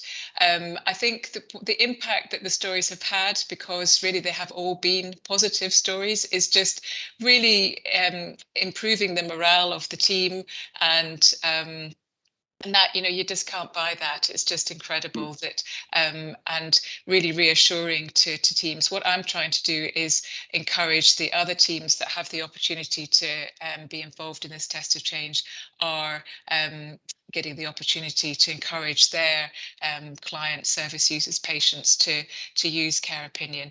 But it is, I think, what we would hope to do is learn from all these positive stories, and so make sure we do more of the good stuff. And similarly, I mean, we will get some negative stories, that we definitely act on those, but it builds our portfolio of feedback and can complement the complaints and other feedback that we get. Yeah, good. I hope you're able to continue with it after the end of this year. Thank you. Thank you. Sarah Dickey. Thank you, Chair, and thank you, Sally, for your very comprehensive report. Again, as a new member, it's really good to see the breadth and spread of the engagement and communication work that's ongoing. As a new member, I'd be particularly interested, and I can do this out with the meeting, around areas such as the integration matters correspondence and the induction guide for new members. However, notwithstanding that, Peter makes a point that is very close to my own heart in regard to care opinion. I think it offers a real balance to teams. It enables feedback in a more objective way that people can do at any point in their journey, be that at home, within hospital, or in any setting of any description. So I would be particularly interested in understanding better the training and development for staff in enabling appropriate responses that are caring and compassionate, but equally how we use that data, as Peter has alluded to drive further improvement work. Thank you. Thank you, Sarah, and definitely I made a note to send you a copy of the induction pack, but I will pick up with you afterwards. But what I didn't say within the report, but I didn't think it was, I can say it now, but one of our responders actually was awarded a star award from Care Opinion for their brilliant response. And that's really the first time that this has happened in Tayside. So we're very proud of that individual from MRU, and so that was great news. So, but I'm passionate, my colleagues will know I'm passionate about collecting feedback and acting on that as well. So, thank you. And Councillor Speed. Yep, thanks, Emma-Jane. Thanks, Sally. I really welcome your commitment and drive to remove barriers to participation and engagement. That is really pleasing to hear. I note the kind of the increase in social media and you know, there's more followers, which is a great thing, which will hopefully help in terms of, you know, sharing awareness of what's going on within the partnership, but also help support perhaps some of our recruitment drives and campaigns. Having said that, it does feel still a little bit kind of heavily weighted towards kind of digital.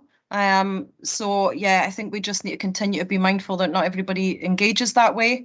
And I certainly look forward to seeing more kind of face-to-face. I appreciate there has been challenges, but hopefully now that things, you know, restrictions have lifted, there will be kind of face-to-face public engagement events. yeah. Thank you, Councillor Speed. I totally agree, and we look forward to seeing people, and we've got to be innovative in the way that we do that. But similarly, we've all got to take responsibility for how we engage with people, and if we know of somebody that might be interested in participating in something, then we have to encourage that person and help that person to do that. So that goes to staff, it goes to members of the public as well, and we need to really share that and encourage that as well, rather than, oh, somebody hasn't seen something and that's a shame. We need to, and we all need to take responsibility of collecting that feedback, but we need to show that we're valuing those comments and that those comments inform change. Yep, thanks, Sally. And Elaine. It's just reflecting about Care Opinion. I think there's a lot of sometimes clinical concern and folk are a bit scared of it, and I think that comes from a background of often the only way you get feedback is when somebody writes to complain about you. So I'm just reflecting back, there's sometimes a bit of reluctance sometimes to engage with it. I think people fear that they're going to be, it's like social media, and there'll be an open forum to perhaps come up with very negative comments, but I think it's just that reassurance that there is actually moderators here. And if there are actually some very strong feelings that come through, they will contact that person, and it's almost not quarantined isn't the right word, but it's held sometimes until some investigation can be done and just some support sometimes put into that situation. So I think it's just engaging clinicians that actually it's very worthwhile. I think also reflecting back, if you don't, it needs somebody to take on that response for it. And if you don't engage with it, you do risk actually your staff not getting some of the positive stuff, which is so important at the moment. So it's really just sometimes earmarking a little bit of time. And it's less than you think it's going to be. But I think we're all expecting it's going to be a deluge of negative stuff. But even one of my most cautious colleagues, he got it after just trying to use it. So it's that leap of faith to give it a go. And it does bring some really rich stuff. It also allows you to respond, which you can't on social media. It allows you to actually say, absolutely, we take your point. Thanks for pointing that out. We've gone and done this, this, and this, and this. So you can actually very openly respond and start that dialogue. So yeah, I must admit, I was slightly cynical. Many of my colleagues were much more so, but it's actually worthwhile. And thanks for doing that. I'm just going to have to head off. Actually, I'm sorry, everybody, but thanks so much for the meeting today. And it's just great seeing everybody together. Thank you. Thanks for that reassurance, Elaine, as well. Yeah. Okay, have we got any more questions or comments on the paper, Gail? It was before Elaine ran off, but I think I've missed her. You're too late. Yeah, I was very much hoping that Elaine and Peter and others would certainly support in the evaluation, because we've got to undertake a very robust evaluation for care opinions. So we would very much value using your feedback as well in our decision about what we do next. And it was also just to confirm that the individual that we gave the Star Award to, we did recognise that, and I did write to the individual, and I also escalated that in a previous NHS board paper so that she got due recognition as well. So thank you. And again, just to say, Sally, thank you, and to Jill for the report and an immense amount of work, and thank you, Emma-Jane, for recognising that. And yes, that we need to look after Sally as well, but just suffice to say that's been addressed. Thank you. Thanks for that. So if we've got no more questions, just to go to the recommendation of that paper, as that we are to note the actions that have been undertaken and the progress that has been made. So we're all happy to note that. Okay, so we'll move on now to item 11, which is the date of the next meeting, which is the 8th of December at 2 o'clock. And just also to note that you will receive details on the special single agenda item meeting, which will be held in a couple of weeks. And Karen will be in touch with you about that in due course. So I think that's us for today. 16:05, that's pretty good going. But thank you everybody for all of your input today, and I'll look forward to seeing you in a few weeks, if not before. Thank you. Thank you, everyone. Bye.